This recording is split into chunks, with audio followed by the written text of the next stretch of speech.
The Young and the Restless spoilers unraveling the web of deception in Genoa. In the sprawling, deceptive world of Genoa, a city where secrets whisper in every shadow and alliances form as easily as shifting sand, one man's true identity sent shockwaves through the lives of those entangled in a labyrinth of lies. For years, the name Damian had invoked a mix of admiration and fear, his presence an enigma wrapped in sophistication and danger. But as events spiraled towards an unforeseen climax, it emerged that the man known as Damian was nothing more than a cleverly constructed facade. His true name was Holdem, a consummate con man whose life had been nothing but a series of elaborate deceptions. Holdem had spent his existence mastering the art of fraud, his charming smile and smooth-talking demeanor luring unsuspecting victims into the trap of his deceit. His career as an impostor was built upon exploiting the vulnerabilities of those who trusted too easily, and his talents in the art of manipulation had earned him a notorious reputation in the underbelly of Genoa's social circles. It was a revelation that shocked even the most hardened cynics. The elusive Damian was merely a mask worn by a master scammer, a disguise that allowed him to infiltrate the lives of influential figures. Among those deeply affected by this treachery was Amy, a woman whose own dark past and insidious ambitions had led her to orchestrate one of the most audacious schemes in recent memory. Determined to amass power and wealth, Amy had allied herself with a cadre of like-minded conspirators. Their objective was deceptively simple: to seize every asset belonging to Nate, a man whose fortune and influence made him a prime target. Amy's plan was meticulous. She had carefully recruited accomplices who shared her thirst for material gain, believing that by eliminating Nate's financial stronghold, they could pave the way for a new order in Genoa. However, fate has a peculiar way of unraveling even the most carefully woven plots. As the conspiracies thickened and Amy's machinations edged closer to fruition, the real Damian suddenly reappeared, a figure whose arrival would shatter the illusions that had been so painstakingly maintained. The genuine Damian, unlike the fraudulent persona that had deceived so many, carried with him an aura of authenticity and righteous indignation. His return was not merely a twist of fate, it was a dramatic turning point that laid bare the true nature of Amy's treachery.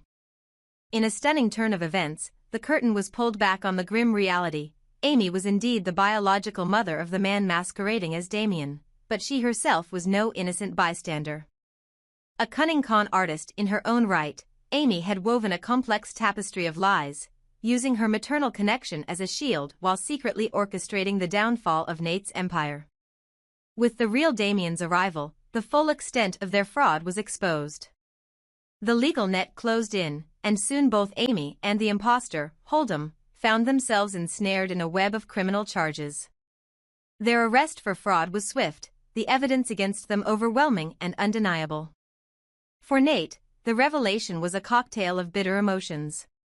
Rage surged through him as he grappled with the betrayal, the audacity of Amy's treachery, and the realization that those closest to him had been complicit in a grand scheme to strip him of everything he held dear. Yet, amid the fury, there was a glimmer of solace. Nate couldn't help but feel a surge of gratitude and relief, for the arrival of his real brother had proven to be a turning point. This long-lost sibling, who had finally come forward, not only exposed the deceit but also provided Nate with the crucial support he needed to confront the orchestrators of this elaborate con. The scandal rocked Genoa, shaking the foundations of its society and leaving many to question the integrity of the relationships that had defined their lives. Amidst the chaos, rumors began to circulate about another enigmatic figure in the drama, Lily. Known for her unpredictable nature and a penchant for stirring trouble, Lily was already a controversial presence in the city. Whispers in hushed tones suggested that she had developed feelings for Holdem, a connection that seemed as enigmatic as it was dangerous. Observers noted that Lily always appeared to be at ease with new faces and fresh blood in Genoa, a trait that hinted at a deeper, more calculated strategy behind her actions. Could it be that Lily's sympathies for Holdem were more than mere infatuation? Some speculated that she might be the catalyst for further chaos, poised to aid Holdem in a bid to dismantle not only Nate's empire but also to upend the established order that had long governed Genoa's elite. Lily's involvement added an extra layer of complexity to the unfolding drama. Her flirtatious allure and unpredictable loyalties made her a wild card, one whose true intentions were as murky as the city's undercurrents. Was she drawn to Holdem's deceptive charm, or was there a calculated purpose behind her apparent support for a man known for his cunning manipulations? As the investigation into Amy and Holdem's fraudulent activities intensified, Genoa found itself at a crossroads.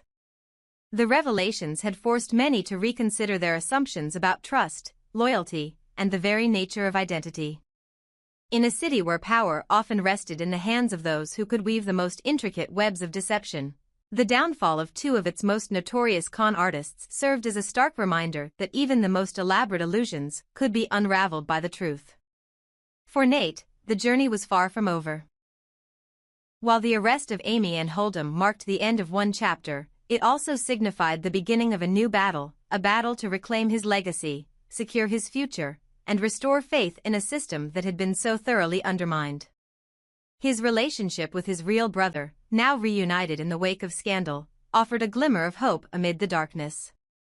Together, they vowed to rebuild not only their fortunes but also the integrity of the community that had been tarnished by greed and deceit. Yet, as the dust settled, questions lingered about the true extent of Lily's involvement. With her reputation as a provocateur and her penchant for aligning with the most unpredictable of characters, Lily remained an enigma. Was she merely a bystander caught in the ripples of chaos, or was she an active player, orchestrating a more sinister plan from the shadows? Her calm demeanor in the face of Genoa's upheaval suggested that she had long anticipated such moments of crisis, and perhaps even thrived on them. The future of Genoa now hung in the balance, a city forever changed by the actions of a few. As Nate and his brother worked tirelessly to piece together the fragments of their shattered world, the specter of Lily loomed large, a constant reminder that in the game of power and betrayal, trust was as fragile as glass. The coming days promised further intrigue, as old alliances crumbled and new, uncertain partnerships began to form.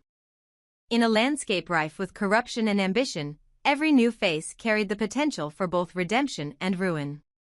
In the end, the saga of Holdem, Amy, and Nate was not just a tale of fraud and betrayal, it was a testament to the resilience of the human spirit. Even in the face of deception, hope had a way of emerging from the darkness. And as Genoa braced itself for what lay ahead, one thing remained clear: the pursuit of truth, no matter how elusive, was a battle worth fighting. A twist in the game. Holdem won't go down easily. Just when Genoa thought the storm had passed, a more dangerous tempest loomed on the horizon. The shocking revelation that Damian was, in fact, an imposter, his true identity being Holdem, a man with a past shrouded in mystery, had sent ripples of betrayal throughout the city. But while Amy and the real Damian faced legal consequences for their fraud, Holdem remained untouched by the law. Why? Because, technically, he hadn't committed a crime. Yes, he had assumed another man's identity, but he had never actually stolen from anyone, never scammed a single soul. His deception was one of presence, not profit. There were no transactions, no tangible proof of wrongdoing, no victims claiming to have been financially exploited by him. For all his cunning and disguise, Holdem had simply played a role, an elaborate masquerade that, while morally dubious, did not meet the legal definition of fraud. And so, while Amy and Damian were led away in handcuffs, Holdem remained free, his eyes burning with an intensity that promised retribution. He had lost his leverage, his assumed power, and his carefully constructed web of influence in Genoa. But if anyone thought that meant he was done, they were gravely mistaken.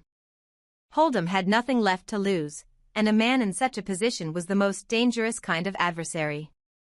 A new plan. Holdem's revenge begins with Amy imprisoned and his false identity exposed. Holdem had to rethink his approach.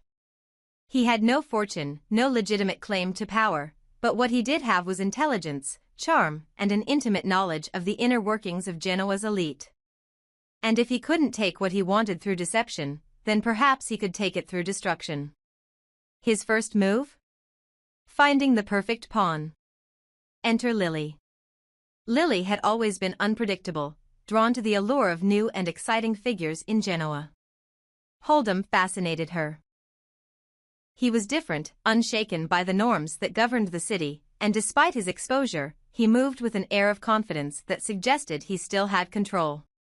More importantly, Lily was at a crossroads in her life, emotionally untethered and looking for purpose. Holdem saw this, and he knew exactly how to manipulate her. Would Lily be his accomplice? His next victim? Or merely collateral damage in his scheme? The answer was unclear, even to Holdem. But he knew one thing: if he was going to make Nate and Devon suffer, Lily would be the key. The family in chaos, Amy's coldness and Damian's fate while Holdem plotted, another fracture deepened within Genoa's most powerful circles. Amy, despite being the biological mother of Damian, showed no interest in her son. It was a chilling truth that shocked those who expected a moment of maternal reckoning. But Amy was not the kind of woman who let something as trivial as family ties interfere with her ambitions. She had used Damian for her own purposes, and now that he was of no further use, she discarded him like an old chess piece. Her lack of concern for Damian only served to make things worse for Nate. Though he had been furious when he first discovered the deception, the arrival of his real brother had softened some of his anger. Now, instead of feeling relief, Nate was left with a new burden, caring for a brother who had been betrayed by his own mother. Damian, disillusioned and broken, was an unpredictable variable. Would he seek revenge on Amy? Would he turn his resentment towards Nate and Devon, believing that they had lived privileged lives while he suffered? Or would he, perhaps, become a new ally in Nate's battle against Holdem? Genoa was on the verge of war, and no one knew which side Damian would choose. The game of strategy: can Audra expose Amy? While Nate struggled to contain the storm brewing within his own family, Audra Charles was watching from the sidelines, calculating. Audra was no fool. She knew that every powerful person had a weakness, and if she could find Amy's, she could turn the tables. Amy was locked up now, but that didn't mean she was powerless. If anything, prison only made her more dangerous. She had time to think, time to plan, time to find a way to orchestrate her comeback. Audra couldn't let that happen. She had worked too hard to climb the ranks of Genoa's elite, and she wasn't about to let a woman like Amy destroy what she had built. Her next move was clear: she needed to find Amy's Achilles heel. Perhaps it was Damian, the son she had abandoned. Perhaps it was a hidden past that no one in Genoa had yet uncovered. Or perhaps, just perhaps, Amy had allies on the outside who were still loyal to her. If Audra could exploit Amy's secrets, she could neutralize the threat before it fully emerged. But the clock was ticking, and Holdem's revenge was already in motion. Nate's crossroads: fight or fall. For Nate, the weight of his responsibilities had never felt heavier. His wealth, his influence, his name, all of it had been targeted, manipulated, and nearly destroyed. But the true battle wasn't over money or status. It was about survival. Holdem was still out there, lurking, waiting for his moment to strike. Amy, despite being imprisoned, was a problem that refused to go away. Damian was an unknown factor, neither friend nor enemy. And now, even Lily, someone he had once trusted, was slipping into the clutches of the man who sought to ruin him. Nate had a choice. He could continue playing defense, reacting only when the next disaster came crashing down. Or he could go on the offensive.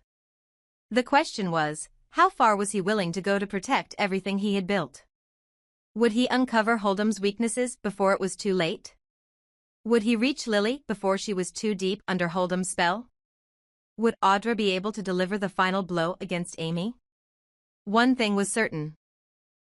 Genoa was heading toward a reckoning, and when the dust settled, only one side would be left standing.